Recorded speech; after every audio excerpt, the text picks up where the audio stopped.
Bonsoir à tous et merci de nous rejoindre pour cette nouvelle édition du Journal Monde. Dans la soirée de mardi, plusieurs dizaines de personnes se sont regroupées dans le centre historique de Mexico pour protester contre le décès de plusieurs journalistes à Gaza suite à une frappe israélienne. Les manifestants ont tenu une veillée aux bougies et ont appelé le gouvernement mexicain à mettre fin à ses relations diplomatiques avec Israël. Les détails avec Cécile Marouka. D'après des responsables hospitaliers à Gaza et les autorités israéliennes, la frappe a causé la mort d'Al-Sherif, du correspondant Mohamed Kreki, des 4 autres journalistes, ainsi que de 2 civils à proximité de l'hôpital Al-Shifa. L'armée israélienne soutient qu'Al-Sherif dirigeait une cellule du Hamas, une accusation que la chaîne Al Jazeera pour laquelle il était employé contesté. Le comité pour la protection des journalistes a signé qu'au moins 192 journalistes ont perdu la vie depuis le début du conflit, qualifiant cette guerre de la plus meurtrière pour la presse dans l'histoire moderne. L'événement à Mexico se déroule dans un contexte de tensions internationales croissantes, alors que les appels en faveur de la protection des journalistes sur le terrain se multiplient en réponse à l'intensification des combats dans la bande de Gaza. Le gouvernement américain a imposé mardi des sanctions à un groupe armé suspecté de participation au commerce illicite de minerais dans l'est de la République démocratique du Congo. Cette démarche s'inscrit dans le cadre des efforts de Washington pour assurer un accès sécurisé des États-Unis aux ressources minérales de cette région. Jekol Djingamgas. Un haut responsable du gouvernement américain s'exprimant sous couvert d'anonymat avant l'annonce officielle a déclaré que les départements d'État et du Trésor imposaient des sanctions au groupe armé Pareco, lequel a exercé un contrôle sur le site minier stratégique de Coltan à Rubaya de 2022 jusqu'au début 2024. Au cours de cette période, le Pareco a engendré des revenus en supervisant les opérations minières, en prélevant illégalement des frais et des taxes auprès des mineurs, ainsi qu'en se livrant à la contrebande de minerais. De plus, il a imposé du travail forcé et a exécuté des civils dans les zones minières sous son contrôle, a déclaré le responsable à Washington. Les États-Unis imposent également des sanctions à l'encontre de la société minière congolaise CDMC, laquelle est soupçonnée d'avoir commercialisé des minerais extraits illégalement depuis des mines situées à proximité de Rubaya. Par ailleurs, 2 exportateurs de Hong Kong, Israël et Star Dragon, sont également visés et ayant prétendument acquis des minerais issus de cette zone minière. Le département d'État a indiqué qu'il a procédé au gel des avoirs du groupe armé ainsi que des entreprises sur le territoire américain ou sous juridiction américaine et qu'il interdisait toute transaction avec ces entités. Dans le camp surpeuplé de Taïloa, au Darfour Nord, l'épidémie de choléra crée une atmosphère de peur et touche particulièrement les populations les plus vulnérables. Privées d'eau, de soins médicaux et de conditions d'hygiène satisfaisantes, des centaines de milliers de déplacés luttent pour leur survie, alors que l'accès à l'aide humanitaire demeure presque inaccessible. Fanta a su pour nous.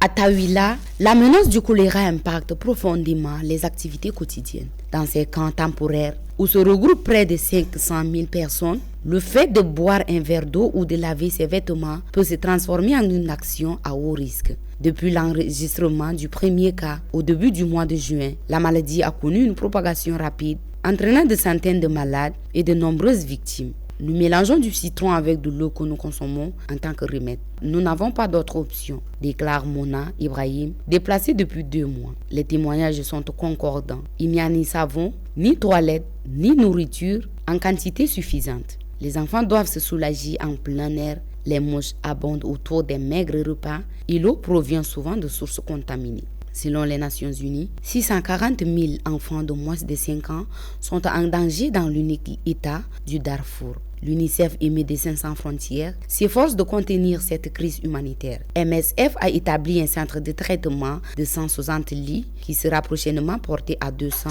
bien qu'il soit déjà saturé. Une deuxième unité à Daba, Nira, est également submergée par les demandes. Les affrontements entre l'armée soudanaise et les forces de soutien rapide entravent l'acheminement de l'aide humanitaire. Alors que les routes sont déjà périlleuses, la saison des pluies les rend désormais impraticables, augmentant ainsi le risque d'épidémies supplémentaires. Depuis août 2024, l'Organisation mondiale de la santé a enregistré plus de 100 000 cas de choléra dans le pays, entraînant au moins 2408 décès. C'est une situation des plus préoccupantes, mais ces familles n'ont pas d'autre option, déclare Sylvain Pénicaud, chef de projet à Médecins sans frontières, en observant celles qui sont contraintes de puiser dans des eaux contaminées. Dans ce contexte, chaque jour sans assistance exacerbe le bilan humain d'une crise sanitaire et humanitaire d'une ampleur significative. L'ancien Premier ministre malien Choguel Kokala Maïga a été placé en état d'arrestation.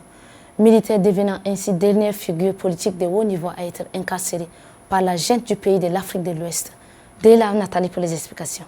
Maïga a été interrogé plus tôt ce mois-ci dans le cadre d'une enquête relative à des accusations de détournement de biens publics. Ce mardi, il a été placé en détention et mis en examen pour des faits de corruption. Maïga occupait le poste de Premier ministre de 2021 jusqu'à son limogeage en novembre 2024, intervenu quelques jours seulement après avoir exprimé des critiques à l'encontre du régime suite au report des élections. Il a poursuivi ses dénonciations de la junte après avoir quitté ses fonctions. Un autre ancien Premier ministre, Moussa Mara, a été arrêté le 1er août accusé d'atteinte à la crédibilité de l'État suite à la publication sur X d'un message de soutien à des critiques de la junte qui sont actuellement incarcérés. Depuis le coup d'État de 2020, le Mali est sous le contrôle d'une junte militaire qui a par la suite orchestré un nouveau coup d'État l'année suivante. En juin, le leader du pays, le général Assimi Goïta, se vit accorder un mandat supplémentaire de 5 ans, ceci malgré l'engagement antérieur de la junte à rétablir un régime civil d'ici mars 2024. Cette décision a été prise suite à la dissolution intervenante en mai de l'ensemble des partis politiques par le régime militaire. Mardi, le président égyptien Abdel Fattah al-Sissi a rencontré son homologue ougandais Yoweri Museveni au Caire, où ils ont échangé sur les sujets délicats du Nil. Le reportage d'Aïdébé François. Lors d'une conférence de presse conjointe avec le président Museveni, le président Sisi a confirmé son engagement à prendre toutes les mesures nécessaires pour garantir la sécurité hydrique de son pays. Ces déclarations semblent se référer au grand barrage de la Renaissance éthiopienne en raison des craintes du Caire concernant une éventuelle réduction du débit d'eau qui lui parvient. Pour sa part, Addis Abeba a rejeté cette confirmation, affirmant que quiconque pense que l'Égypte détournera le regard face à une menace existante pour sa sécurité hydrique se trompe.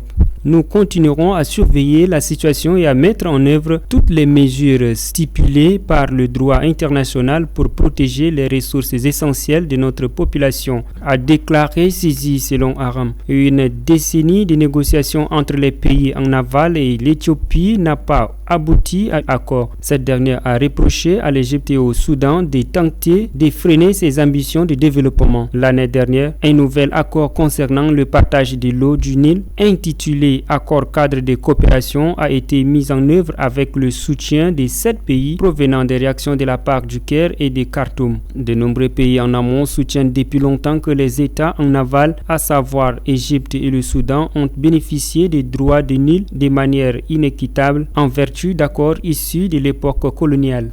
Prenez soin de vous et à très bientôt pour une nouvelle édition de votre journal Monde.